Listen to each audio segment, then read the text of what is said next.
তারাপীঠে সবার সাথে কাটানো আজকে আমাদের শেষ দিন, তাই আজকে প্ল্যানিং করা হয়েছে যে সবাই আজকে একটু মাটন খাবে। তো সেই মতন ছেলেরা চলে গেছে মাটন আনতে। এদিকে বুড়োদা কিছুতেই মাটনটা হাতে করে নিয়ে আসবে না, কারণ হচ্ছে আমি আমার হাজব্যান্ডকে বলেছিলাম যে তোমরা সবাই মিলে বুড়োদাকে দিয়ে এত খাটাও কেন, তোমাদের কি পার্সোনাল অ্যাসিস্ট্যান্ট বুড়োদা? তো সেই কথাটা ও বুড়োদাকে বলে দিয়েছে। তারপর থেকে সবাই মিলে বুড়োদাকে মানে জম খচাচ্ছে। তো সেই জন্য বুড়োদা ডিসাইড করেছে যে আর কোনো কাজ করবে না, ওই জন্য মাটনটা রাস্তায় ফেলে দিয়ে চলে আসছে। Krishna and company, Krishna group, বন্ধু বান্ধব, কৃষ্ণ গ্রুপ মানে কৃষ্ণ বন্ধু বান্ধব সব। আমরা খুব কৃতজ্ঞ মেয়েটি তার আমার সেবা সঙ্গে যে কৃষ্ণ গ্রুপরা আমাদেরকে টোটাল এই দুদিনের জল, যে জল খাচ্ছেন এবং এই মাইক্রোফোন সিস্টেম টোটালটাই আমাদের ফ্রিতে দেয়, যেটা এই দানটা আপনাদের কাছে আমরা পৌঁছে দিতে পারি। সবাই আশীর্বাদ করুন, কৃষ্ণর গ্রুপরা যেন ভালো থাকে, বন্ধুবান্ধবরা যেন ভালো থাকে, মা যেন তাদের ভালো রাখেন, সুস্থ রাখেন। এছাড়া 40,000 টাকা আমাদের তুলে দিয়েছে এই প্রোগ্রাম করবার জন্য। 40,000 টাকা, 40,000 কৃষ্ণগুরু, জয় বড় মা, জয় মা তারা। 41,000 টাকা আমাদেরকে, 41,000 টাকা ক্যাশ তুলে দিয়েছে। জল থেকে, মাইক্রোফোন থেকে শুরু করে আমরা খুব কৃতজ্ঞ, যে আমরা এতটাই কৃতজ্ঞ যে এটা ভাষায় বলা যাবে না, নাহলে আমরা এত বড় প্রোগ্রাম আমরা করতে পারতাম না। কাল সকালবেলাই তো আমরা যে যার বাড়ি রওনা দিয়ে দেব, তাই আজকে সন্ধ্যাবেলায় প্ল্যানিং করলাম একটু সব বউরা মিলে কিছু কেনাকাটি করব। সেই মতন বেরিয়ে পড়েছি একটু মার্কেটে। তো মার্কেটে তো বিভিন্ন ভ্যারাইটিস আইটেম বিক্রি হচ্ছিল, তার মধ্যে তারামার এই ফটো ফ্রেমটা আমার ভীষণ ভীষণ রকমের পছন্দ হয়েছিল। এখানে বিভিন্ন সুন্দর সুন্দর ফটো ফ্রেম বিক্রি হচ্ছিল, তবে নিয়ে আসবো কী করে, তো সেই জন্য আর এই মানে বিশেষ কিছু কেনা হয়নি বাড়ির জন্য। ওই মানে কি বলবো, কাছের মানুষদের জন্য কিছু কিছু জিনিস কেনা হয়েছে। আর তোজবাবু আর ভূমিকা সারা রাস্তা কাঁদতে কাঁদতে এসেছে, মানে ওদের এটা চাই সেটা চাই, মানে কারোর জন্য যে কিছু কিনতেই পারছিলাম না, এই দুজনের জন্য এত পরিমাণে দুজনে কান্নাকাটি করছিল। যাই হোক, তোজবাবুর বরাবরই দেখছি এই অসহায় মানুষগুলোর প্রতি একটু সফট কর্নার হয়েছে। তো দেখলেই বলে যে মাম্মাম কিছু দাও, ওনাদের দিই।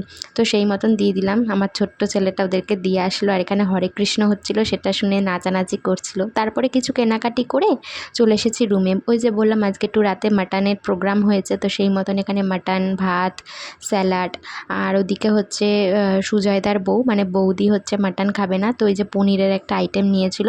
তো সেগুলো খাওয়া দাওয়া করে এই যে রাত 12টা বাজে। আজকে হচ্ছে কৃষ্ণদার জন্মদিন, তো সেই মতন বৌদি এখানে কৃষ্ণদার জন্য কিছু জিনিস এনেছে আর কি, মানে রোজ পাইনি, তো সেই জন্য একটা পদ্ম ফুল এনেছে। আসলে তারাপীঠে না রোজ পাওয়া যায় না, তো সেই জন্য ওখান থেকে পদ্ম ফুলটাই পেয়েছে, তো সেই জন্য পদ্ম ফুলটাই এনেছে। আর এখানে এই যে বন্ধু বান্ধবরা মানেই তো হাসি মজা, তো এই যে হাসি মজা করতে করতে একটা গিফট দিয়ে দিল। আর এখন হচ্ছে দুজন দুজনকে প্রপোজ করবে।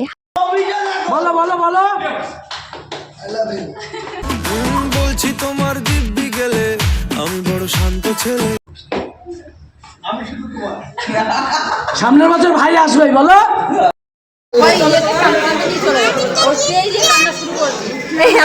আমার তোজবাবু জানে বার্থডে মানেই তার সঙ্গে গিফট ওতপ্রোতভাবে জড়িত, তাই বলছে যে বার্থডে হচ্ছে, ও তো গিফটই আনেনি, এবার কী হবে, ওকে তো কেকই দেবে না, ওর সমস্যা ওখানেই। তো যাই হোক, আজকে দুজনের বার্থডে ছিল, একটা হচ্ছে কৃষ্ণদার আর একটা হচ্ছে জনিদা বলে একজন ছিল তার। তাই দুটো দাদারই আজকে একসাথে জন্মদিনটা পালন করা হচ্ছে। আর তোজবাবু তো ভাবছে কতক্ষণে কেক কাটবে, ওদিকে কৃষ্ণদার মেয়ে এখন আসলো, ও ভীষণ কান্নাকাটি করছিল, যেহেতু ওর মা ফুল দিয়েছে ও কেন ফুল দিতে পারেনি, তো সেই জন্য ওর একটু মনটা আপসেট ছিল। ভূমিকার মা ওকে বারবার বলছে যে তুই চকলেট দে, আমি পাপাকে ফুল দিই, ও কিছুতেই শুনবে না, ও ফুলও দেবে চকলেটও দেবে। যাই হোক, ওকে অনেক বুঝিয়ে এখানে আনা হয়েছে। অবশেষে এখানে সেলিব্রেট করা হচ্ছে, সবাই মিলে যতজন ছিল সবাই মিলে এখন এখানে আনন্দ করা হচ্ছে। আমরা যখন দীঘা গিয়েছিলাম এই টিমের সঙ্গে গিয়েছিলাম, ভীষণ মজা হয়েছিল তখন, মানে ভীষণ পরিমাণে আনন্দ করেছিলাম, মনেই হচ্ছিল না যে অচেনা কারোর সঙ্গে গেছি, মানে সেরকম তো কারোর সঙ্গে অতটাও চেনা জানা ছিল না। আর তখন গিয়ে এতটাই নিজেদের মধ্যে বন্ডিংটা ভালো হয়ে গিয়েছিল, এখন তারাপীঠে এসে একদম সবাই মিলে একদম ক্লোজড হয়ে গিয়েছিলাম, একটা ফ্যামিলির মতন হয়ে গিয়েছিলাম আর কি। ভীষণ মিস করব এই দিনগুলোকে। আমাদের যেহেতু তারাপীঠে আসার কোনো ঠিক ছিল না, তাই জন্য আমাদের রুমটাও সেইভাবে বুক করা হয়নি। আর একদম লাস্ট মোমেন্টে আমাদের যখন আসবো বলে ঠিক হয়, তখন কিছু করার ছিল না, তাই আমাদের নন এসি রুমটাই নিতে হয়েছিল। কিন্তু রুমটায় এত প্রচণ্ড গরম ছিল যে আমাদের হাঁসফাঁস অবস্থা হচ্ছিল। লাস্টে আমরা যাদের গাড়ি করে এসেছিলাম সেই দাদাদের রুমেই ছিলাম, সেই দাদা অন্য কারোর রুমে ছিল, আর সেই বৌদি, কৃষ্ণদার বউ, আমাদের বাচ্চারা, আমরা সবাই এক ঘরে ছিলাম, আর ছেলেরা সব অন্য রুমে ছিল। মানে ওই যে কথায় আছে না, যদি হও সুজন তেঁতুল পাতায় নজন, ওরকম একটা অবস্থা। যাই হোক, এখানে তো সেলিব্রেশনটা একদম দারুণ পর্যায়ে চলছে। কেক মাখামাখি, একটা কেক তো এই মাখামাখি করতে গিয়ে নষ্ট হয়ে গেছে। তো আমি তোজবাবুকে নিয়ে চলে গেলাম, যেহেতু এখানে কেক মাখামাখি হচ্ছে, তো কখন কেক আর গালে মাখিয়ে দেবে।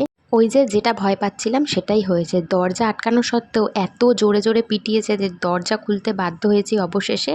আর শেষমেশ সুজয়দার বউ অর্থাৎ বৌদির গালে কেক পড়ে গেছে, আমাদের গালে কেউ দিতে পারেনি। তো যাই হোক, সকাল হয়ে গিয়েছে, সবাই ভাত খেয়ে বেরোচ্ছি এখন। এখন বাজে অলমোস্ট 12:30। চেক আউট হয়ে গেছে রুম থেকে, রিসেপশনে বসে আছি, সকলে একসাথে বেরোবো। বাড়ি ফেরার সময় আমরা আর গাড়ি করে যাচ্ছি না, কারণ তোজবাবুর ফোবিয়া হয়ে গিয়েছে। গাড়ি দেখলেই প্যানিক করছে যে গাড়ি করে আর যাবে না, গাড়িতে উঠলেই নাকি ওর বমি হয়ে যাবে। আর আমারও একটু ফোবিয়া আছে যে গাড়িতে উঠলেই আমারও ভমিটিংয়ের একটা ধাত আছে, তো সেই জন্য আমিও যেতে চাইছিলাম না। তাই জন্য আমার বর বলল যে চলো তাহলে সবাই মিলে ট্রেনে করেই যাই। ওদিকে সুজয়দার বউ অর্থাৎ বৌদি একা হয়ে গিয়েছে, খারাপ লাগছিল, কিন্তু কিছু করার নেই, আমি ট্রেনে করেই যাব, তোজবাবুও উঠবে না।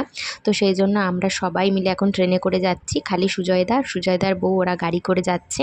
আর এদিকে কৃষ্ণদারাও আলাদা গাড়ি করে এসেছিলো, যেহেতু মানে মাল লোড দেবে আবার ওখান থেকে, তো সেই জন্য ওরাও আলাদা করে বেরিয়ে গেছে সকাল সকাল। এদিকে আমরা মা তারাকে একদম নমস্কার করে বেরিয়ে যাচ্ছি বাড়ি যাওয়ার উদ্দেশ্যে। আবার মা টানলে মায়ের কাছে আসব। তো এই যে উঠে গিয়েছি গাড়িতে, ভীষণ গরম ছিল, সবার মুখ চোখ দেখেই আশা করি বুঝতে পারছেন আপনারা। তো এই তো গল্প করতে করতে চলে এসেছি রামপুরহাট স্টেশনে। এখান থেকেই আজকে আমাদের 2:10 ট্রেন আছে, আমরা একটু আগে আগেই চলে এসেছি। এখন বাজে ঘড়িতে ওই 1:45 মতন। আর তোজবাবু গরমে একদম অস্থির হয়ে গিয়েছে। তো চলে এসেছি একদম স্টেশনের সামনে, এখানে খানিকক্ষণ একটু ওয়েট করছিলাম, তারপর আমাদের ট্রেন দিয়ে দিয়েছে। যে যার মতন সিট খুঁজে বসে পড়েছি ট্রেনে। ট্রেন তো এদিকে ছেড়েও দিয়েছে। তোজবাবুকে ফোন দিয়েছি, ভীষণ বিরক্ত করছিল, বাড়িতে অ্যাকচুয়ালি ফোন দেখে না, কিন্তু কিছু করার নেই, কোথাও আসলে ওরকম যদি বিরক্ত করে, সেই জন্য ফোনটা দিয়েছিলাম। আবার খানিকক্ষণ পরে নিজেই আমাকে দিয়ে দিয়েছে, বলছে না আমি একটু বসে থাকি।